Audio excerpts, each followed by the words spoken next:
আসমানের নিচে একদল উলামায়ে কেরাম হবে সবচাইতে নিকৃষ্ট, সবচেয়ে খারাপ। আলেম দুই প্রকার, এক প্রকার আলেম, এরা হক্কানি আলেম, আল্লাহর পছন্দের আলেম, তারা সবার আগে জান্নাতে যাবে।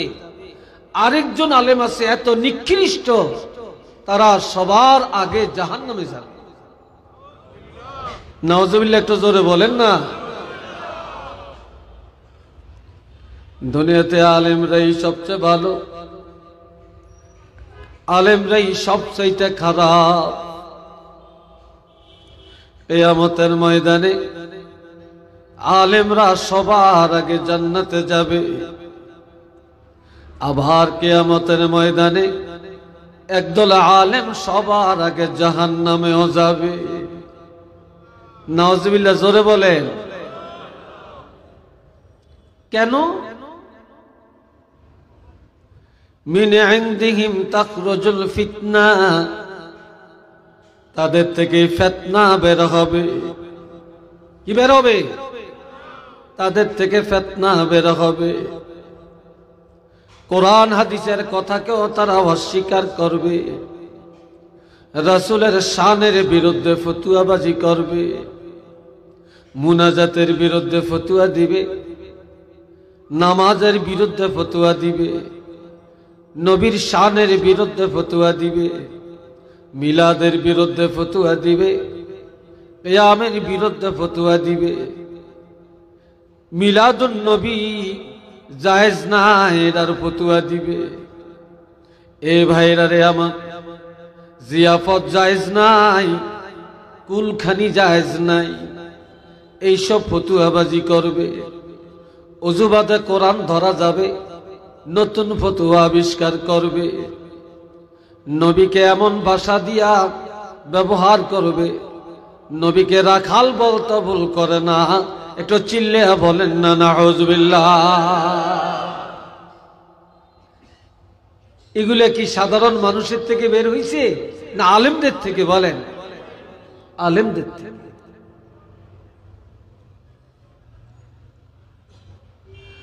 আবার এরপরে রাসূল বলেন,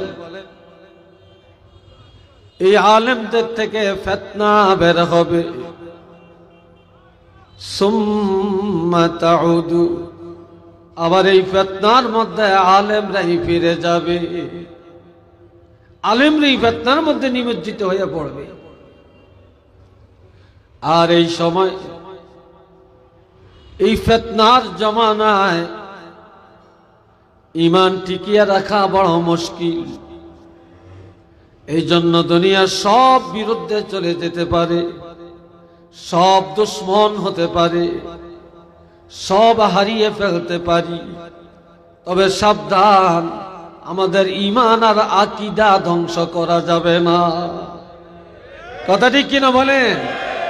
আমাদের ঈমান ও আকীদা হেফাজত করতে হবে।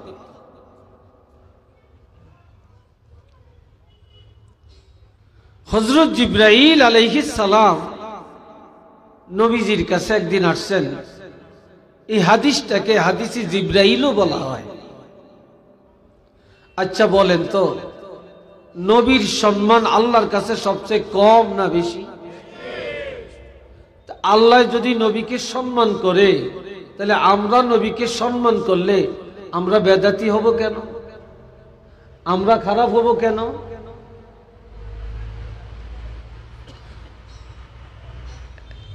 জিবরাইল আমিন এসে বলছেন, ইয়া রাসূলুল্লাহ, হাবাতা জিবরিল ইলান নবী সাল্লাল্লাহু আলাইহি ওয়াসাল্লাম فقال يا رسول الله إن كنت اتخذت إبراهيم خليلا فقد اتخذتك حبيبا وما خلقت خلقا أكرم علي منك ولقد خلقت الدنيا وأهلها لأعرفهم كرامتك ومنازلتك عندي فلولاك ما خلقت آدم ولا الجنة ولا النار।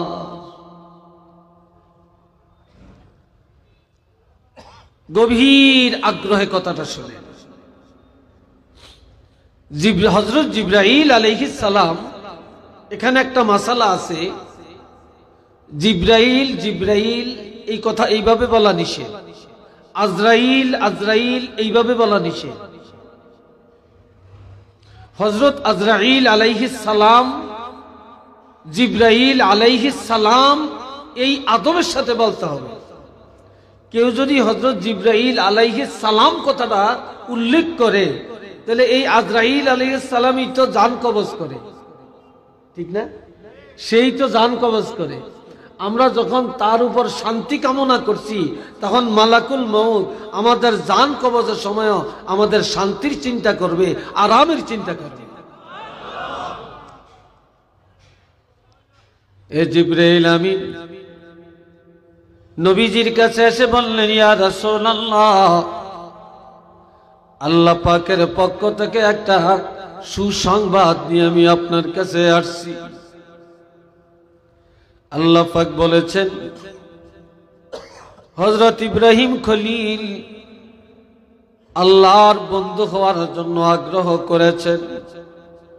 আল্লাহ বলেছেন, আমি ইব্রাহিম নবীর আবদার গ্রহণ করলাম, আমি তাকে খলিল বানাইলাম। ফাকাদ ইত্তাখাযতুকা হাবিবা, ফাকাদ ইত্তাখাযতুকা হাবিবা। আর তাৎক্ষণিকভাবে আল্লাহ এই কথা জানিয়ে দেন যে আমি আমার হাবিব রহমাতুল লিল আলামিনকে আমি আল্লাহ, আমি নিজে আগ্রহ প্রকাশ করে আমার বন্ধু বানাইলাম। এখানে এই কথাটার মধ্যে একটু পার্থক্য আছে। খলিল অর্থ বন্ধু, সাদিক অর্থ বন্ধু, রফিক অর্থ বন্ধু, হাবিব অর্থ বন্ধু। রফিক হলো সাধারণ বন্ধু, সাদিক হলো অন্তরঙ্গ বন্ধু। খলিল অর্থ, খলিল হলো যে বন্ধু বন্ধুর কথা রাখে, ওই বন্ধু। ইব্রাহিম নবীকে এই জন্য খলিল বললেন। আমার আল্লাহ যখন যা অর্ডার দেন, সাথে সাথে ইব্রাহিম খলিলুল্লাহ এটা পালন করেন। কিন্তু আমার নবীকে বললেন হাবিব। এটার অর্থ হলো আল্লাহর হাবিব যখন যা আবদার করবেন, যখন যা চাবেন, নবীর সব আবদার আল্লাহ নিজে পুরা করবে। এই জন্য আমার নবীকে বললেন হাবিবুল্লাহ। ওমা খালাকতু খালকান আকরামা আলাইয়া মিনকা। হাবিব, আমি আল্লাহ এই সৃষ্টি জগতে যত কিছু তৈরি করলাম, তবে আমি আল্লাহর কাছে আপনার চাইতে এত ইজ্জত, এত সম্মান আমার কাছে আর কাহারও নাই। আপনার ইজ্জত আমার কাছে সবচাইতে বেশি। ওয়ালাকাদ খালাকতুদ দুনিয়া ওয়া আহলাহা। আমি আল্লাহ সারা দুনিয়া তৈরি করলাম, এই জগতের আহাল অর্থাৎ সৃষ্টি জগৎ, মাখলুকগুলি তৈরি করলাম কেন? লিউআরিফাহুম কারামাতাকা। সকল মাখলুকের কাছে আপনার ইজ্জতকে প্রকাশ করে দেওয়ার জন্য। ওয়া মানাজিলাতাকা ইনদি। আমি আল্লাহর কাছে আপনার ইজ্জত কেমন, এটা সকল মাখলুকের কাছে প্রকাশ করার জন্য। ফালাউলাকা, যদি আপনি না হতেন, মা খালাকতু আদম, আমি আল্লাহ আদম নবীকে বানাইতাম না। ওয়ালাল জান্নাতা ওয়ালান নার, বেহেশত এবং দোজখ আমি আল্লাহ বানাইতাম না। আপনি রাসূলুল্লাহ রসিলায় আমি আল্লাহ সারা জগৎ সাজায়া দিলাম। একটু চিল্লিয়া বলুন সুবহানাল্লাহ।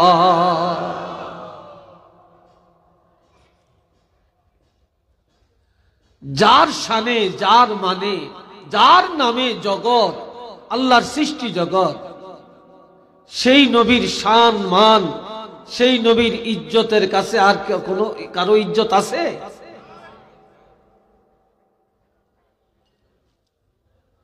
আমার প্রাণের ভাইয়েরা, রাসূল বলেন, ইন্নী কাইলুন কওলান গায়রা ফাখরিন ইব্রাহিম খলিলুল্লাহ ওয়া মূসা কালিমুল্লাহ ওয়া ঈসা রূহুল্লাহ ওয়া আনা হাবিবুল্লাহ। এমন একটা কথা আমি তোমাদের কাছে বলতে চাই, যে কথাটি বলার মধ্যে আমি রাসূলের কোনো অহংকার নাই। হযরত আদম নবী আল্লাহ কর্তৃক বৈশিষ্ট্য প্রদত্ত, ইব্রাহিম হলেন খলিল, মুসা হলেন কালিমুল্লাহ, আর ঈসা রূহুল্লাহ, ঈসা নবী হলেন রূহুল্লাহ, আর আমি রাসূল হলাম হাবিবুল্লাহ। রাসূল নিজে বলছেন আমি হাবিবুল্লাহ। আর আল্লাহর হাবিব রহমাতুল লিল আলামিনকে আমার আল্লাহ এত মুআজিজা দিয়েছেন, কোন নবীকে 10টা, কোন নবীর 15টা, কোন নবীর 20টা, কোন নবীর 30টা, কোন নবীর 40টা, কোন নবীর 50, সর্বোচ্চ 90 পর্যন্ত আছে। 90-এর উপরে কোন নবীর মেরাজ মুআজিজা নাই। কি নাই? মুআজিজা নাই। আর আল্লাহর হাবিব বলেন আমি রাসূলুল্লাহকে আল্লাহ এত মুআজিজা দিয়েছেন, যেই মুআজিজা গণনা করা যাবে না। আল্লাহর হাবিব রহমাতুল লিল আলামিনকে আমার আল্লাহ হাজার হাজার মুআজিজা দান করেছেন। একটু চিল্লিয়ে বলেন না মারহাবা। আরেকবার বলেন আল্লাহু আকবার। তবে নবীর মুআজিজার মধ্যে 2টা মুআজিজা সর্বোত্তম। বলেন কয়টা? কথা বলে না। 2টা মুআজিজা। একটা হলো নবীর উপরে আল্লাহ 30 পারা কোরআন নাজিল করেছেন। 2 নম্বরে আমার নবীর জন্য আল্লাহ মেরাজের আয়োজন করেছেন। এই কোরআন নাজিল হওয়া আর নবীর মেরাজ হওয়া, নবীর মুআজিজার মধ্যে এই 2টা সর্বোত্তম মুআজিজা। একটু চিল্লিয়ে বলেন আলহামদুলিল্লাহ।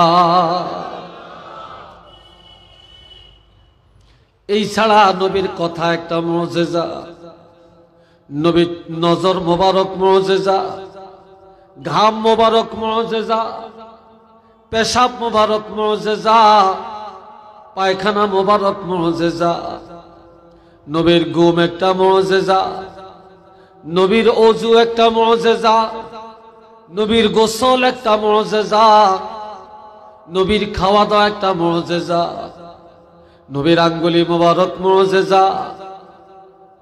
এ ভাইরা, আমার নবীর জিন্দিগি প্রত্যেকটা পশম একটা মুআজিজা, আর আমার নবী বিবাহ একটা মুআজিজা। নবীর জীবনের এমন কিছু নাই মুআজিজা ছাড়া, নবীর সারা জীবনটাই মুআজিজা। একটু চিল্লিয়ে বলেন আল্লাহু আকবার। মুআজিজা।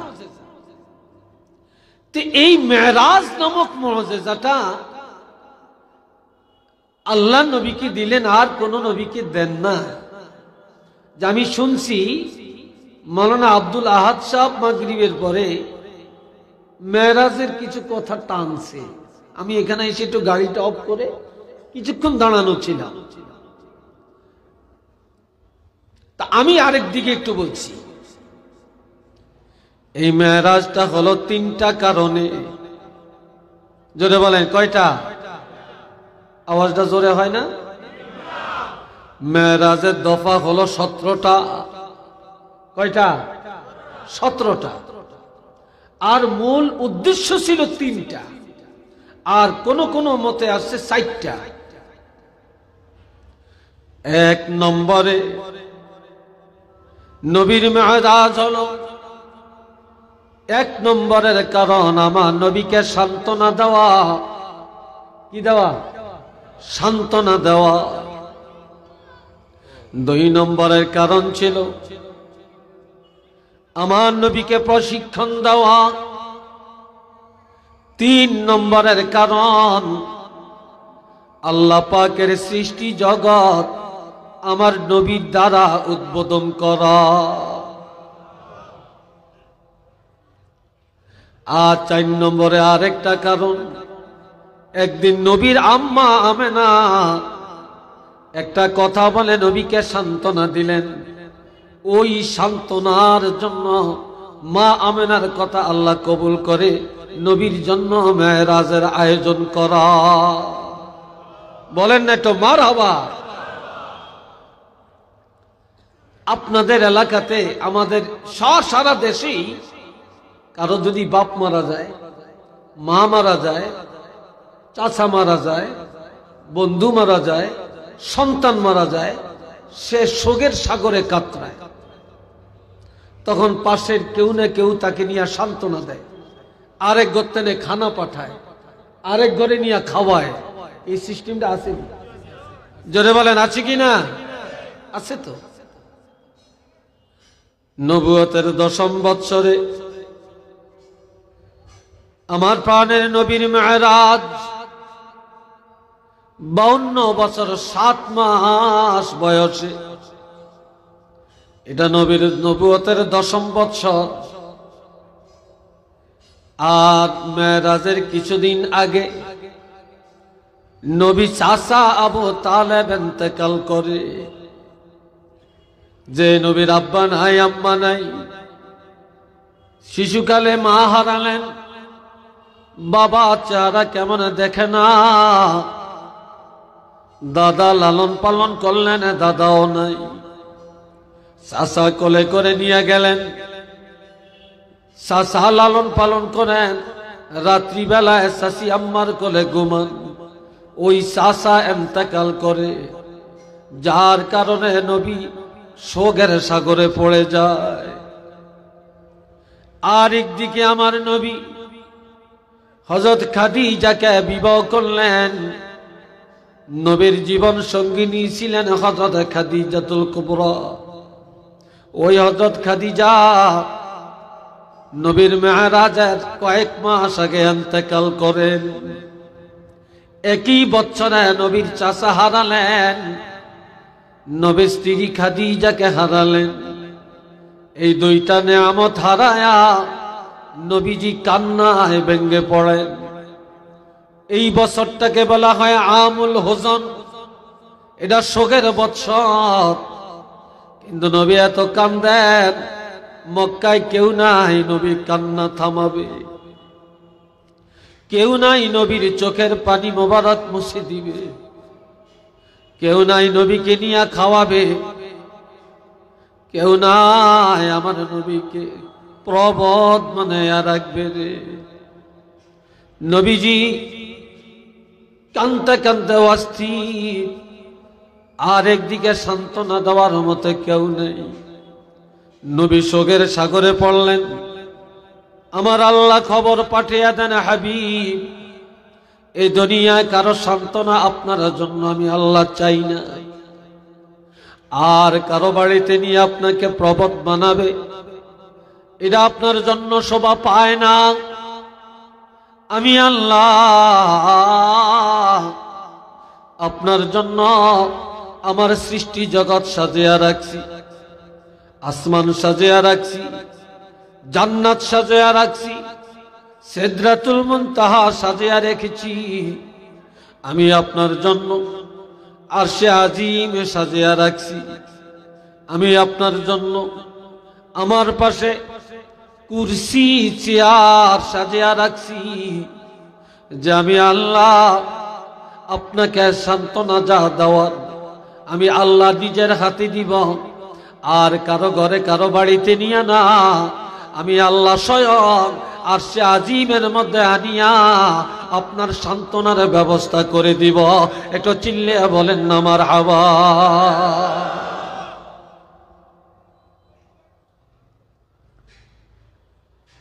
এই ছিল নবীর মেরাজের প্রথম কারণ। দ্বিতীয় নম্বরের কারণ,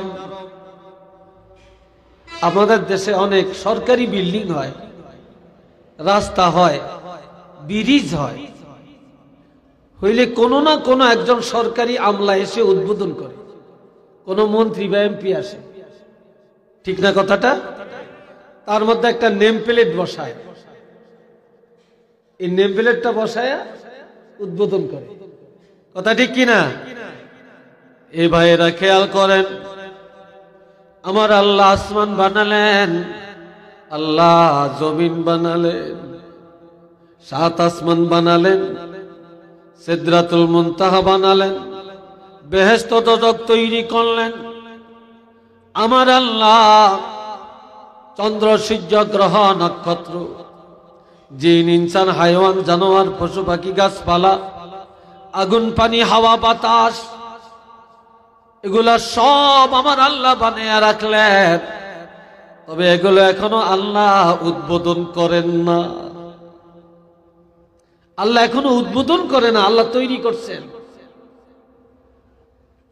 এখন আল্লাহ আমার নবী মেরাজের আয়োজন করিয়া, নবীকে মেরাজের দাওয়াত দিয়া আল্লাহর এই সৃষ্টি জগৎ আমার আল্লাহ উদ্বোধন করে দিলেন।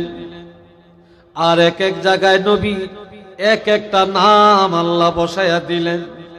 নবীর নাম বসায়া দিয়া আল্লাহ পাক আল্লাহর আরশে আজিম পর্যন্ত এই সৃষ্টি জগৎ উদ্বোধন করে দেন। একটু চিল্লিয়া বলেন সুবহানাল্লাহ।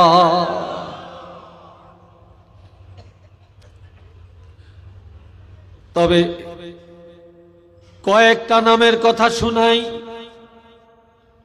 আমার নবীজি প্রথম আসমানে আল্লাহ নাম দিলেন ইর্তেজা, দ্বিতীয় আসমানে নাম দিলেন মুজাক্কি, তৃতীয় আসমানে দিলেন মাহি, পঞ্চম আসমানে মুলাহিম, চতুর্থ আসমানে মুলাহিম, ষষ্ঠ আসমানে তুষাম, সপ্তম আসমানে মুকাম্মাল। একটু মারহাবা কোন। আবার বলি, প্রথম আসমানে ইর্তেজা, দ্বিতীয় আসমানে মুরতাজা, তৃতীয় আসমানে মুজাক্কি, চতুর্থ আসমানে মাহি, পঞ্চম আসমানে মুলাহিম, ষষ্ঠ আসমানে তুষাম, সপ্তম আসমানে নবীর নাম দিলেন মুকাম্মাল। আরেকবার কন্যা মারহাবা। এই 7 আসমানে নবীর 7টা নাম দিয়া আল্লাহ 7 আসমান উদ্বোধন করলেন। এরপরে জান্নাতে আল্লাহ নাম দিলেন কাসেম, জাহান্নামে দিলেন দাঈ। কি নাম? দাঈ। সিদরাতুল মুনতাহা নাম হলো সিফাতুল্লাহ। লৌহে মাহফুজে রাসূলুল্লাহ, কুরসির মধ্যে হাবিবুল্লাহ, আরশে আজিমে নাম দিলেন মুস্তাফা।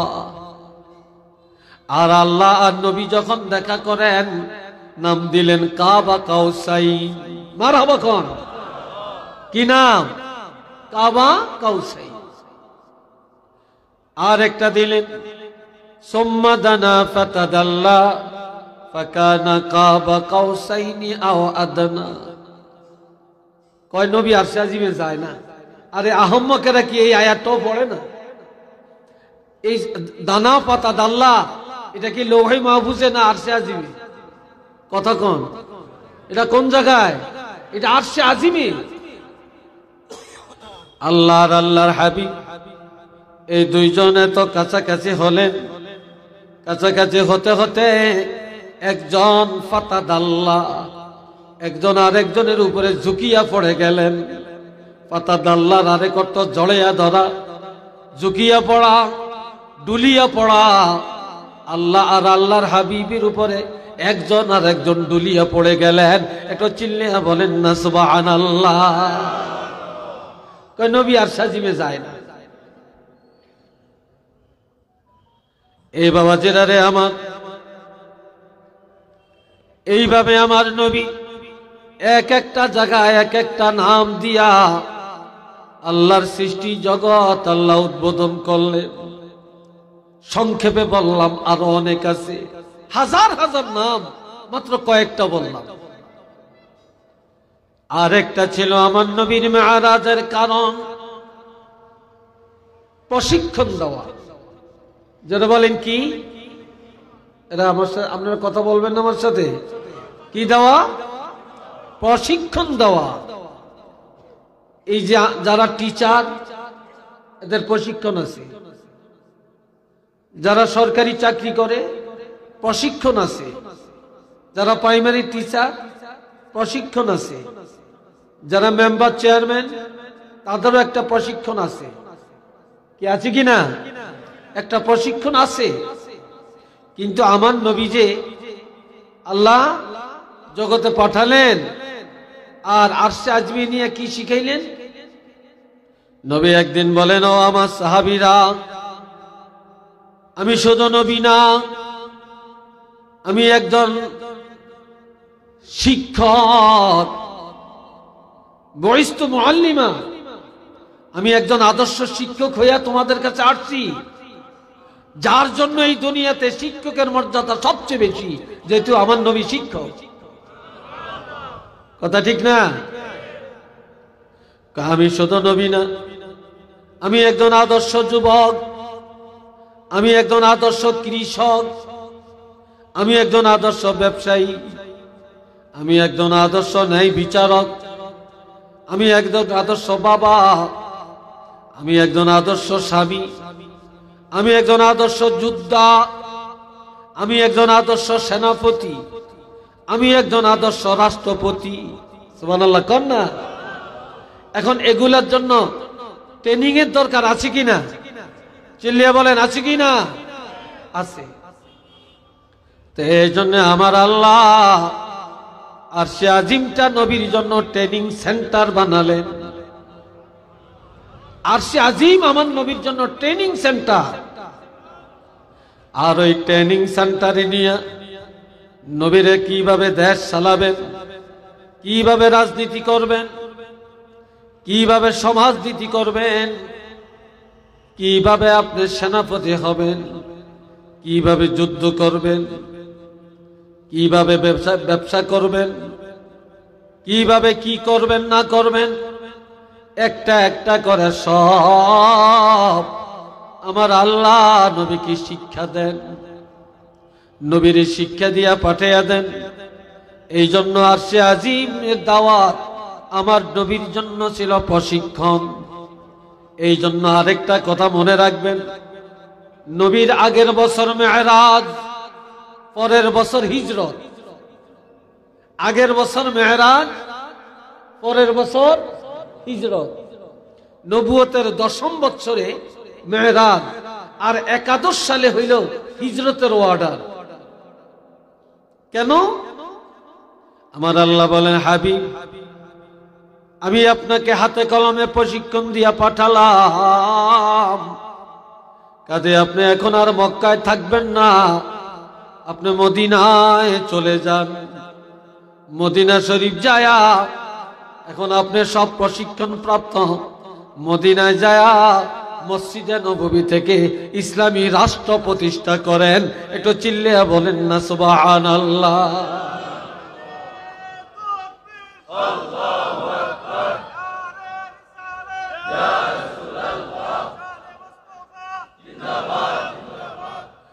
আরেকটা কারণ, এই কইলাম 3টা। চতুর্থ নম্বর যেটা, সেটা হলো আমাদের দেশে, আপনাদের দেশে এরকম মাঠে বিকাল বেলায় ছেলেরা খেলাধুলা করে, করে কিনা? খেলাধুলা করে। খেলাধুলা যখন করে তখন কেউ খেলে কেউ দেখে, ঠিক না? কেউ খেলে কেউ দেখে। আমার প্রাণের নবী রহমাতুল লিল আলামিন ছেলেদের সাথে মিশিয়া বসিয়া বসিয়া ছেলেদের খেলা দৌড়াদৌড়ি দেখে রাত হয়ে গেছে। কারো মা এসে বাচ্চারে কোলে করে নিয়ে যায়, কারো বাপ এসে কোলে করে নিয়ে যায়, আদর করে চুমা খায়, আবার জিজ্ঞাসা আব্বা এটা কি, উত্তর পায় ওইটা কি, ওইটা কি, ওইটা কি, এই লোকটাকে, ওই লোকটাকে, এটা এমন কেন, ওইটা এমন কেন। বাচ্চারা এই জাতীয় প্রশ্ন করে না? জোরে বলেন, করে না? উত্তর দেয় কে? মা আর বাবা কোলে নিয়ে উত্তর দেয়। নবীর আম্মা আমেনা যায় বলে, এ বাবা তুমি আসো না কেন? নবী কাঁদেন, বলে মা আমার আব্বা কেন আসে না গো মা।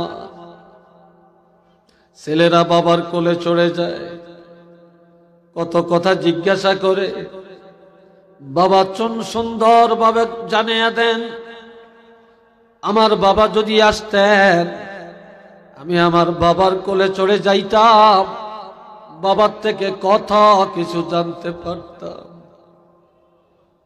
কত কিছু জানতে পারতাম। আমার আব্বা নাই কেন, আসে না কেন? হযরত আমেনা একটা কথা বলে ফেললেন, আগুন তো বলল, বাবা মুহাম্মদ রে, এ আমার কলিজার টুকরা, তোমার আব্বা আর আসবে না, আর আসবে না। তবে এই দেশে কাউকে তুমি পাইবা না, প্রশ্ন করবা উত্তর পাইবা, কেউ হাতে ধরিয়া তোমাকে নিবে না। আমি মা আসি তোমাকে নেওয়ার জন্য, আয় আমার কোলে। আর তুমি যদি আল্লাহর জগৎ জানতে চাও, বুঝতে চাও, কারো লাগবে না যে আল্লাহ তোমারে শ্রেষ্ঠ নবী করে পাঠাইছেন, যে আল্লাহ তোমাকে দুনিয়াতে পাঠাইছেন, ওই আল্লাহ রাব্বুল আলামিনই যথেষ্ট। তুমি অপেক্ষা করো, আল্লাহ পাক আল্লাহর হাতে ধরিয়া ধরিয়া আল্লাহর জগৎটা তোমাকে দেখাইয়া দিবে।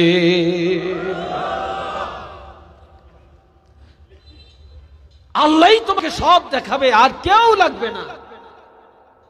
নবীর মা যখন এই কথাটা বললেন, আর এই কথাটাই আল্লাহ কবুল করে নিয়া, এই জন্য আল্লাহ বলছেন লিনুরিয়াহু মিন আয়াতিনা।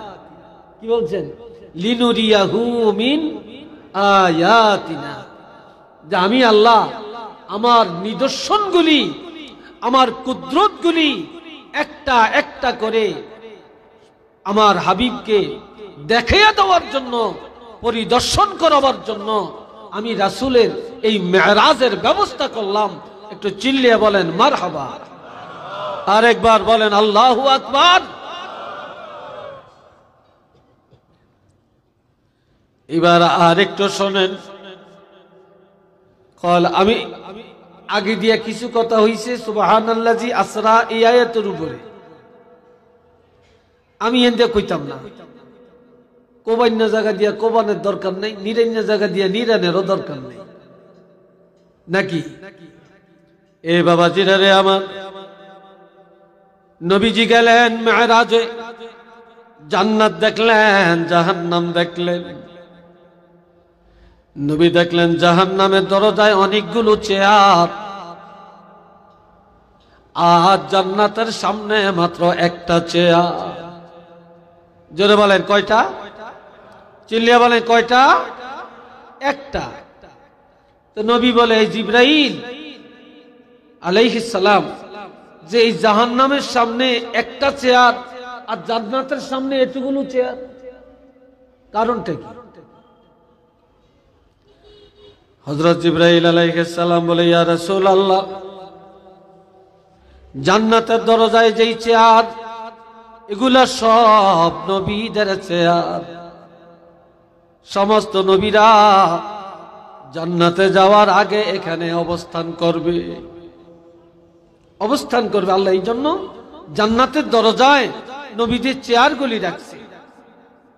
জাহান্নামের সামনে একটা চেয়ার, এটা কার? এটা আপনার। কি বলে? এটা আপনার জন্য। নবী আশ্চর্য কি জাহান্নামের দরজা আমার চেয়ার?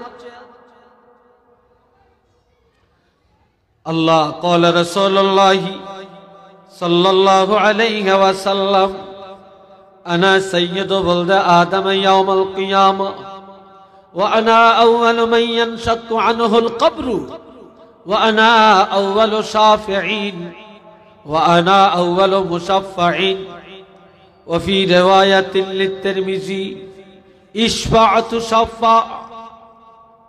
আল্লাহু আকবার বলেন না রে ভাই, আরো জোরে, আরো জোরে। আল্লাহর হাবিব ইরশাদ করেন কিয়ামতের ময়দানে মুসিবতের দিন আদম সন্তানের মধ্যে হতে আমি রাসূলুল্লাহকে নেতৃত্ব দেওয়া হবে। সেদিন আর কাউকে কোন সরদারি নেতৃত্ব দেওয়া হবে না, একমাত্র আমাকে দেওয়া হবে। নবী আরো বলেন সেদিন সর্বপ্রথম ওয়া আনা আউয়ালু মান ইয়ানশাক্কু আনহুল কব, আমার রওজা পাক ফেটে যাবে, রওজা পাকের মাটি দুই দিকে চলে যাবে। সর্বপ্রথম আমাকে উঠানো হবে, আমার আগে আর কাউকে উঠানো হবে না। আমার দ্বারা ময়দানে হাসর আল্লাহ উদ্বোধন করবে। এই জন্য নবীর এক নাম হাসের। কি নাম? হাসের। এরপরে বলেন সেদিন আমার দিকে চান ওয়া আনা আউয়ালু শাফিঈন, সেদিন আমি হব প্রথম সুপারিশকারী। ওয়া আনা আউয়ালু মুশাফফাঈন, সেদিন সর্বপ্রথম আমি রাসূলুল্লাহ সুপারিশ গ্রহণ করা হবে। নবী আরো বলেন আরেক রাওয়ায়াতে সেদিন আমার আল্লাহ আমাকে আল্লাহর কোলের মধ্যে উঠাবে। একটু সুবহানাল্লাহ জোরে কইতেন না? নবীরে আল্লাহ কোলে দিবে, কোলে। ছোট ছোট বাচ্চারা যখন বাড়িতে তুফান হয়, ঠাডা মারে, ঘরের ভিতরে বাচ্চারা কান্নাকাটি করে, মা দৌড়াইয়া যায় অথবা দাদি দৌড়াইয়া যায়, দরজা জানালা মারিয়া বাচ্চাটারে বুকে জড়াইয়া সান্ত্বনা দেয়। ঠিক নেই? ঘরের মাঝখানে বাচ্চারে নিয়ে বসে কান্না থামায়া রাখে। কিয়ামতের ময়দানে যখন তুফান শুরু হয়ে যাবে, সূর্যটা মাথার উপরে চলে আসবে, জমিনটা তামা হয়ে যাবে, আর পাও রাখার মতো জায়গাটা ভাগে পাওয়া যাবে, হিসাব নিকাশ শুরু হয়ে যাবে, কান্না জল পড়ে যাবে। নবীজি এত কান্নাকাটি করবে রে, উম্মতের প্রেমে পাগল হইয়া এক দৌড়ে জান্নাতের দরজায়, আর এক দৌড়ে জাহান্নামের দরজায়, আর এক দৌড়ে লাওহে হামদে, আর একটা দৌড়ে মিজানের কাছে, আর একটা দৌড়ে নবী চলে যাবে পুলসারাতের কাছে। এই সময় আমার আল্লাহ নিজে দৌড়াইয়া যায়, আল্লাহ টান দিয়া আল্লাহর হাবিবের আল্লাহর কোলে উঠাইয়া নিবে। নবীরে আল্লাহ কোলে উঠাইয়া বলবে ইশফা তু শাফা, আমি আপনারে কোলে নিলাম, কার জন্য সুপারিশ করবেন করেন, সুপারিশ করেন। এত পেরেশান কেন হলেন? আপনি সুপারিশ করেন।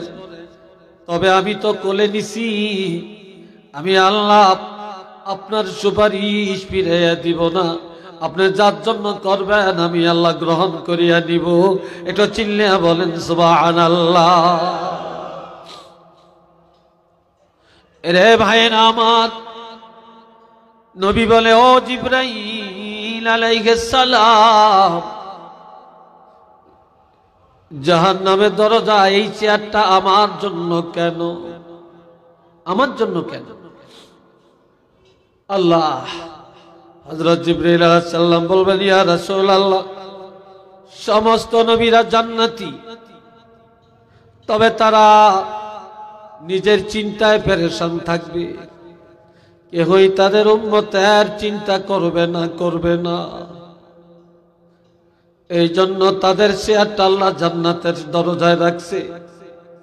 আল্লাহ যখন অর্ডার দিবে তারা জান্নাতে প্রবেশ করবে, তার আগে এখানে তারা একটু আরাম করবে। আর আপনার চেয়ারটা জাহান্নামের দরজায় আল্লাহ রেখে দিলেন, কারণ আপনি সেদিন নিজের চিন্তা তো করবেন না। আপনি তো নিজের চিন্তা করবেন না, আপনি উম্মতের চিন্তায় পাগল পড়া হয়ে যাবে।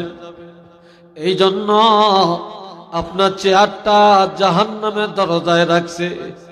এটা আল্লাহ এই জন্য রাখছে, আপনার উম্মত যখন জাহান্নামে রওনা করবে বা ফেরেশতারা ধাক্কায়া জাহান্নামে পাঠাবে, তখন জাহান্নামের দরজায় যখন আপনি থাকবেন, তখন আপনি এইখানে থাকিয়া আপনার গুনাহগার উম্মতের জন্য এই জাহান্নামের দরজায় সুপারিশ করিয়া জাহান্নাম থেকে বাঁচিয়ে রাখতে পারবে।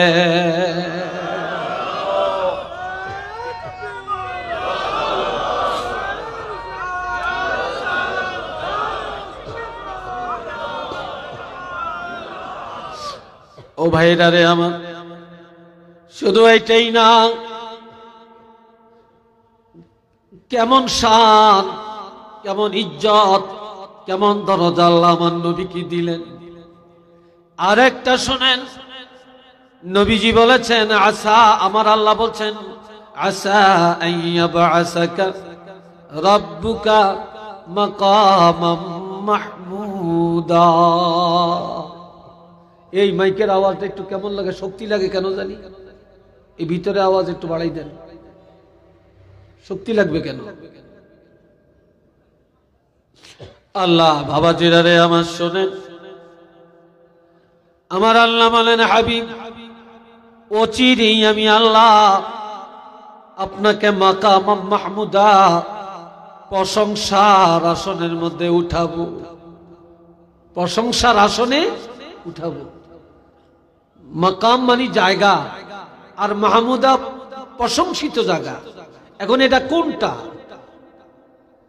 এটার নাম কি? এটা এই জোরে বলেন না কেন? চেয়ার। সভাপতি চেয়ার আছেন একটা, সব মাহফিলে তো থাকে, আছে না? এখানে আছে তো, এখানে অনেকগুলো চেয়ার আছে, হয়তো ওনারা মুরব্বী বয়োজ্যেষ্ঠ, এই জন্য অনেক রাখছেন, কিন্তু সভাপতির জন্য তো একটা চেয়ার নির্দিষ্ট আছে। কি হুজুর আছে না? আছে। আচ্ছা, এখন মাকাম আমরা জানি প্রশংসার জায়গা, প্রশংসার আসন, এটা কোনটা? এ ভাইরা রে আমার, কিয়ামতের ময়দানে, মুসিবতের দিনে আমার আল্লাহ হবেন বিচারক, আল্লাহ হবেন বিচারক। আর আল্লাহ নিজের হাতে ধরিয়া আল্লাহর হাবিব রহমাতুল লিল আলামিনকে, আমাদের দয়াল নবীজিকে আল্লাহ নিজের কুদরতি হাতে ধরিয়া আল্লাহর পাশের চেয়ারের মধ্যে বসাইয়া দিয়া বলবে, হাবিব আমি হইলাম আজকের বিচারক, আমি হলাম মালিক ইয়াউমিদ্দিন, আজকের বিচার দিনের মালিক, আমি হইলাম বিচারক, তবে আমি সভাপতি ছাড়া বিচার করতে পারি না। আমি আজকের একচ্ছত্র মালিক, আমি বিচারক, তবে আমি আমার পাশে চেয়ারের মধ্যে আপনাকে বসাইয়া দিয়া আমি আপনার জন্য আপনাকে আজকের এই ময়দানে হাসরের সভাপতি বানাইলাম। আল্লাহু আকবার বলেন। আপনি হলেন সভাপতি, আল্লাহ বিচারক, নবী সভাপতি। নবী কি সভাপতি? তাহলে যেই নবী কিয়ামতের ময়দানে হাসরের সভাপতি, এই নবীর সাথে কি করার তুলনা আছে রে ভাই? নবীর শানের কোন শেষ আছে? মানের কোন শেষ আছে? আর এই নবীর বিরুদ্ধে এত শত্রুতামি কেন? আল্লাহ যারা নবীর শানের বিরুদ্ধে আর নবীর মিলাদ, নবীর সিরাত নিয়ে ঝগড়া করে, আল্লাহ তাদেরকে হেদায়েত দান করুক, আমরা দোয়া করি। জোরে কোন আমিন, আর একটু জোরে কোন আমিন। তবে একটা কথা মনে রাখবে, আরেকটা হাদিস বলি আমি, আমার সময়ও খুব কম, কিছুক্ষণের মধ্যে মুহাদ্দিস সব চলে আসবেন, মহাখালীর মুহাদ্দিস সাহেব। আল্লাহ রাসূল বলেন, ক্বালা রাসূলুল্লাহ সাল্লাল্লাহু আলাইহি ওয়াসাল্লাম, নিমতু ফারাআইতুনি, আমি ঘুমের মধ্যে ছিলাম, আমি স্বপ্নে দেখলাম, দাখালতুল জান্নাহ, জান্নাতে প্রবেশ করলাম, ফাসামি'তু ফিহা কিরাআতান, সেখানে যে শুনি কোরআন তেলাওয়াতের আওয়াজ শোনা যায়। সুবহানাল্লাহ কইেন না। আরেক জায়গায় আছে, নবী মেরাজে গেছেন, নবী বেহেশত দেখছেন, দোজখ দেখছেন। তো বেহেশতের মধ্যে যখন গেলেন, তখন শুনতেছেন কোরআন শরীফের তেলাওয়াতের আওয়াজ শোনা যাইতেছে, কোরআন তেলাওয়াতের আওয়াজ শোনা যায়। নবী জিজ্ঞাসা করলেন, এ ভাই জিবরাইল, মান হুয়া, কার কোরআন তেলাওয়াত? তখন জিবরাইল আমিনের সাথে আরো ফেরেশতা ছিলেন, সবাই মিলে একসাথে বলল, কালু হারেসা তুবনুন নু'মান, নু'মানের বেটা হারেসা। এটা সুবহানাল্লাহ কোন না? নু'মানের বেটা হারেসার কোরআন তেলাওয়াত শোনা যায়। নবী তখন আশ্চর্য হয়ে গেলেন, এই হারেসা এখনো মরে না, সে জান্নাতে আসলো কি করে? সে তো এখনো জিন্দা। তখন জিবরাইল আমিন বলেন, ইয়া রাসূলুল্লাহ, ওয়া কানা আবারুন নাস বিউম্মিহি, এই হারেসা দুনিয়ায় সবচেয়ে বেশি তার মায়ের সাথে সৎ আচরণ করে। মা খুশি হয়ে যাওয়ার কারণে, মার সেবার কারণে, মার প্রতি যত্নবান হওয়ার কারণে আল্লাহ পাক ইন্তেকালের আগে এই হারেসাকে জান্নাতে কোরআন তেলাওয়াতের লিস্টির মধ্যে তার ইজ্জত বাড়াইয়া দিছে।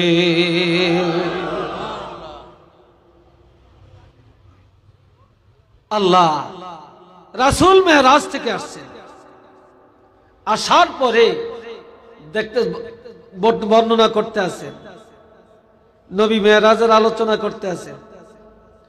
এক একজনে এক একটা সন্দেহ করতেছে, নবী কি কয়।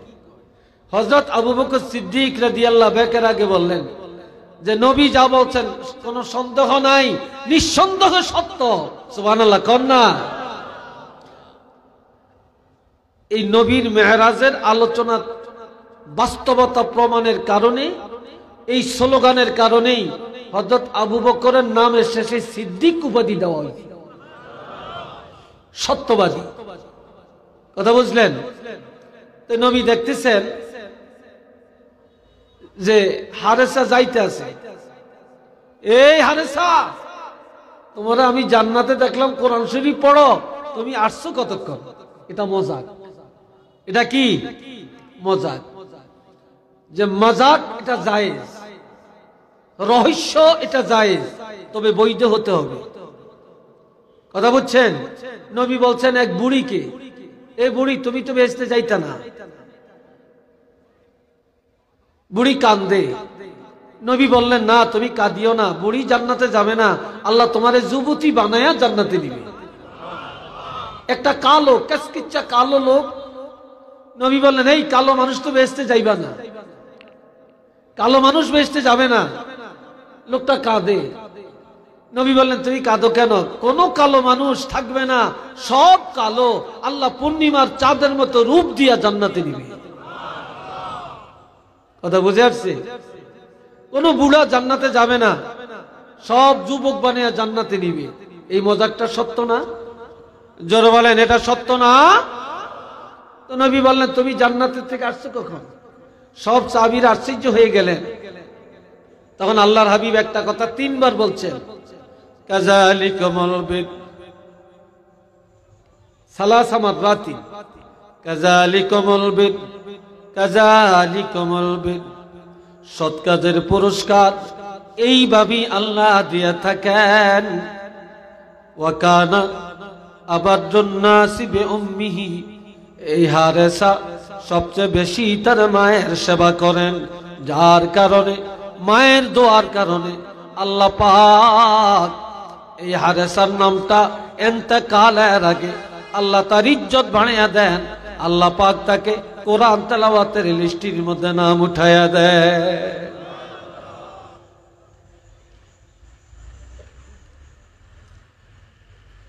আল্লাহ, এই মা বাপের ইজ্জত তো এখন আমাদের কাছে নাই, আমাদের কাছে নাই। হাজিরিন, আসুন আমরা নবীর শানকে, মানকে আমরা গ্রহণ করি, নবীর সুন্নতকে আমল করি, নবীর প্রেম ভালোবাসা অর্জন করি। কারণ নবীকে মহব্বত করা, নবীর শানকে আলোচনা করা, কেউ যদি নবীর শান আলোচনা করে, নবীর প্রশংসা করে, আল্লাহ তার প্রশংসা করে, তার শান আল্লাহ বাড়াইয়া দেন। আর নবীর বিরোধিতা যারা করে, আল্লাহ তার বিরোধিতা করে। কি কথা ঠিক কিনা? যেহেতু মক্কায় নবী যখন বললেন লা ইলাহা ইল্লাল্লাহ ইন্নী রাসূলুল্লাহ, এক আল্লাহ ছাড়া কোনো মাবুদ নাই, আমি আল্লাহর রাসূল, মক্কার কাফিররা একটা জলসার আয়োজন করছে। জলসার আয়োজন করিয়া আবু জেহেলকে বলে, আবু জেহেল তুমি কি মনে করো? কি মনে করো? মোহাম্মদ যে রাসূল বলে, আদার বেহারি জাহাজের খবর, মোহাম্মদ আবার রাসূল হয়, আমাদের ইজ্জত থাকে নাকি? আমরা কি মোহাম্মদকে রাসূল বলতে পারি নাকি? নাউজুবিল্লাহ। তো আসতে আরো জোরে, তাহলে আমরা কি বলবো? মোহাম্মদ ইবনে আব্দুল্লাহ, মোহাম্মদ আব্দুল্লাহ ছেলে, আর কোনো কথা নেই, আর কোনো কথা নাই, এটাই কথা। আব্দুল্লাহ ছেলে, আব্দুল্লাহ ছেলে। আবু লাহাবকে বলে, হে আবু লাহাব, তোমার না ভাতিজা? হ্যাঁ। তুমি কি মনে করো? কি মনে করবো? আব্দুল মুত্তালিবের নাতি, আর কোনো পরিচয় নেই, আর কোনো পরিচয় নাই। এইবার হযরত আবু বকর সিদ্দিক পাশে দাঁড়িয়ে রয়েছে, তিনি দৌড়ে আসছেন স্টেজে। হাজার হাজার কাফেরের সামনে হাত উঠায়া বলেন, রে মক্কার কাফিরেরা, এ আবু জেহেল, আবু লাহাব, মনে করেছ নবী আব্দুল্লাহ ছেলে, আব্দুল মুত্তালিবের নাতি, এই পরিচয় দিয়া সারতে পারবা না। নবীর পরিচয় দিতে আর কেউ লাগবে না। আমার দিকে তাকাও, আমি আবু বকর, এই পৃথিবীতে আর কেউ লাগবে না।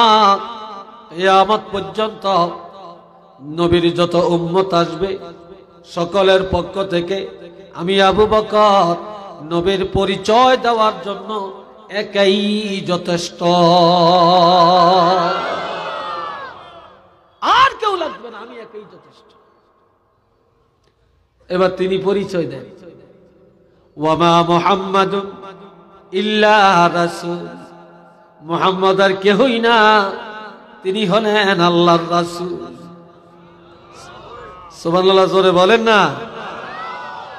আবু লাহাব দৃষ্টিতে নবী যেমন বলছে তেমন, আবু জেহেলের দৃষ্টিতে যেমন বলছে তেমন, হযরত আবু বকরের দৃষ্টিতে যেমন বলছে তেমন। কদ খালাত মিন ক্বাবলিহির রাসূল, এর আগে অনেক নবী রাসূল আসছেন, চলে গেছেন, ধর্মকর্ম শেষ, বাতিল। কিন্তু মুহাম্মদুর রাসূলুল্লাহ এমন একজন নবী আল্লাহ পাঠালেন, আফা ইম্মাতা তিনি যদি ইন্তেকাল করেন, আও কুতিলা শহীদ করা হয়, ইনকালাবতুম আলা আকাবিকুম, তোমরা কি মুখ ফিরে আনিবে? না না, দুনিয়াতে আর কোন নবী আসবে না, আর কোন ইসলাম আসবে না, আর কোন কোরআন আসবে না। এই নবীকেই কিয়ামত পর্যন্ত মানিয়ে নেওয়া লাগবে। শুধু কিয়ামত না, জান্নাতে যাওয়া পর্যন্ত এই নবীর আদর্শই চলবে, এই নবীর নেতৃত্ব চলবে, এই নবীর ইসলাম চলবে। একটু চিল্লে বলেন না মারহাবা। তাহলে আমরা কি এই নবীর পক্ষে, শানে রিসালতের পক্ষে, শানে মুস্তাফার পক্ষে, নবীর ইজ্জতের পক্ষে আমরা আছি কি নাই? আরো জোরে বলেন, আছি কি নাই? একদল আছে মিলাদ,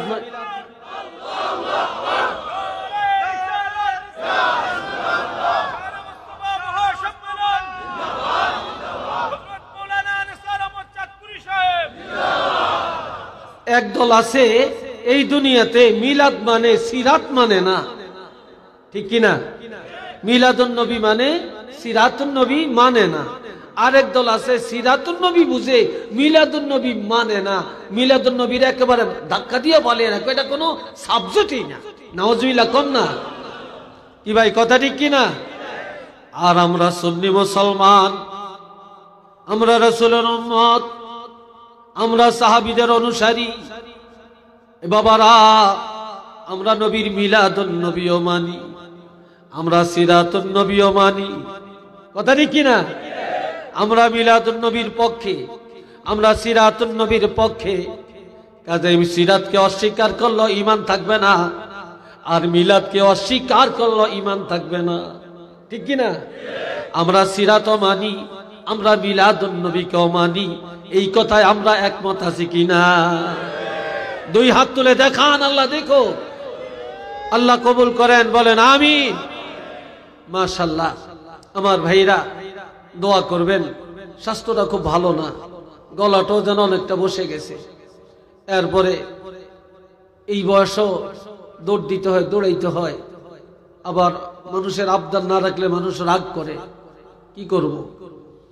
জার্নিটা যে কত, হ্যাঁ, আসসাফুরু কিতাতুম মিনান নার, সফরটা তো হইল জাহান্নামের টুকরা, এটা তো আমার রাসূল বলছেন। তারপর আল্লাহ হেফাজত করেন, আল্লাহ আপনাদেরকে হেফাজত করেন, সবাই কোন আমিন। আল্লাহ শানে মুস্তাফা মাহফিলকে কবুল করেন, বলেন আমিন।